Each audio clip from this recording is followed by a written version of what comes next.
নমস্কার বন্ধুরা, মা মাসি কিচেনে আপনাদের সবাইকে স্বাগত জানাই। আজ আমি আপনাদের সঙ্গে উপোসের দিনে খাওয়ার মতো একটা সম্পূর্ণ আহারের রেসিপি শেয়ার করব। খুব কম সময়ে সহজে এই খাবারটা বানিয়ে নিতে পারবেন আর উপোসের দিনে খুব তৃপ্তি করে খেতেও পারবেন। আমি নিয়ে নিচ্ছি কাউনের চাল বা শ্যামা চাল।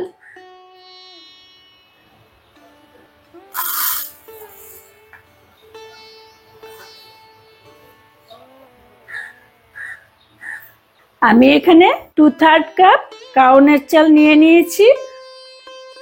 কাউনের চাল ছোট্ট ছোট্ট মিলেট শস্য, এটা যেটা কিনা উপবাসে খাওয়া যায়। অনেকে খান, অনেকে খানও না। যারা খান তাদের জন্য এই রেসিপিটা করছি। প্রথমে এগুলোকে আমি ধুয়ে ভিজিয়ে রাখবো। ভালো করে চটকে চটকে ধুয়ে নিচ্ছি। আর এই চালগুলোতে অনেক সময় ছোট ছোট কালো কালো দানা থাকে, কাজে একটু ভালো করে বেছে নিয়ে সুন্দর করে ধুয়ে নিতে হবে।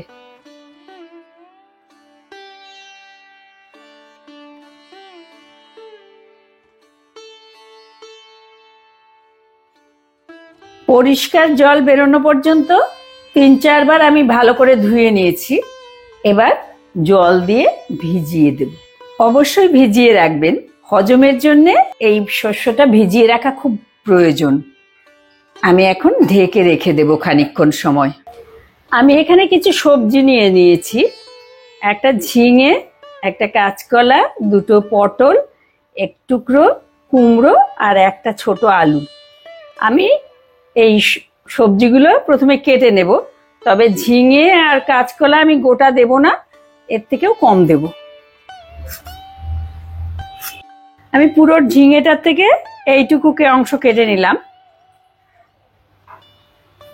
এবার ভালো করে খোসাটা ছাড়িয়ে নেব। খোসা ছাড়িয়ে নিয়েছি, নিয়ে ধুয়ে নিয়ে এই দুভাগ করে কেটে নিয়েছি। এবার এগুলোকে ছোট ছোট টুকরো করে কেটে নেব। দেখুন, এইভাবে ছোট ছোট টুকরো করে কেটে নেব।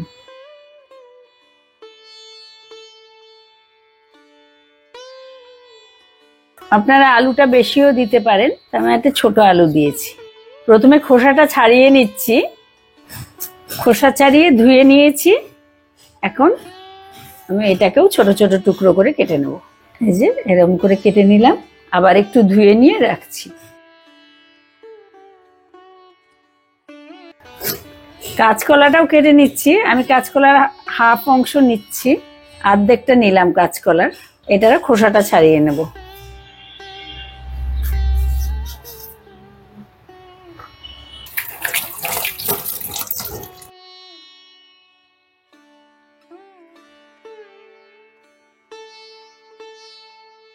আমি এরকম টুকরো করে কেটে নিলাম। একটু হলুদ জলে চুবিয়ে দিচ্ছি, তাহলে কালো হয়ে যাবে না। আর কালো হলে না রান্নাটাও কালো হয়ে যায়। আমি এখন পটলটা কেটে নেব।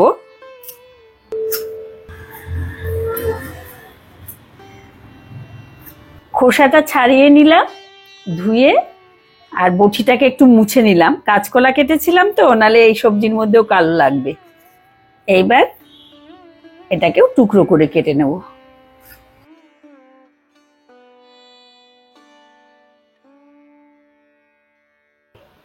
দুটো পটলই আমি কেটে নিলাম।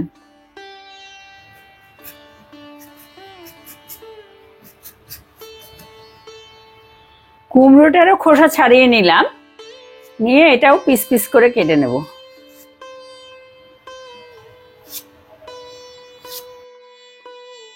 আমি এখানে 5 রকম সবজি নিয়েছি। আপনারা আপনাদের রুচি অনুযায়ী সবজি নিতে পারবেন।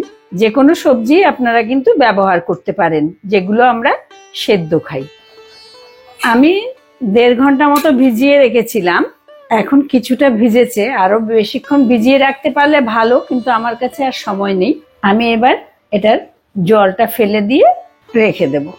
এখন একটা ক্যাসারোলে আমি জল বসিয়ে দিচ্ছি গরম করবার জন্যে। জলটা মেপে মেপে নিচ্ছি। যে কাপ দিয়ে আমি শ্যামা চালটা মেপেছি, সেই কাপটা দিয়ে কিন্তু আমি জলটাও মাপছি। আমি 2/3 কাপ দিয়ে মেপেছিলাম, সেই কাপেই আমি 6 কাপ জল নিলাম। আমার জলটা ফুটছে, আর এখন প্রায় 2 ঘন্টা হয়ে গেছে ভিজিয়ে রেখেছিলাম। এখন আমি এটা দিয়ে দিচ্ছি।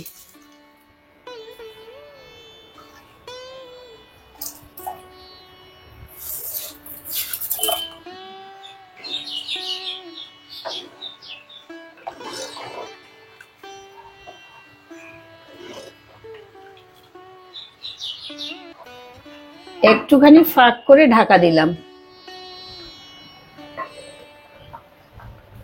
একটু অল্প করে সেদ্ধ করে নিলাম। আমি ছোট করে সবজি কেটেছি, এখনো খানিকটা সেদ্ধ হবে।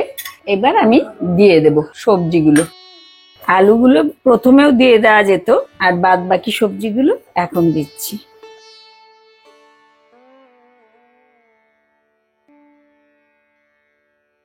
আলুগুলো নিচে দিলাম, উপরে এই সবজিগুলো আছে। আমি একটু সন্দপ লবণ দিয়ে দেব, মিশিয়ে দিয়ে আমি একটু ফাঁক করে ঢাকা দিয়ে দেব, যাতে সবজিগুলো ভালো করে সেদ্ধ হয়ে যায়। তবে বড় পাত্রে হলে ফাঁক রাখতে হবে না, একটু উতলে পড়তে পারে, আমি ফাঁকটা রাখলাম না, একটু দেখে নেব। যদি মনে হয় উতলে পড়বে তাহলে ফাঁক রাখবেন। আমারটা অনেক বড় আছে পাত্রটা, আমি আর ফাঁক রাখলাম না।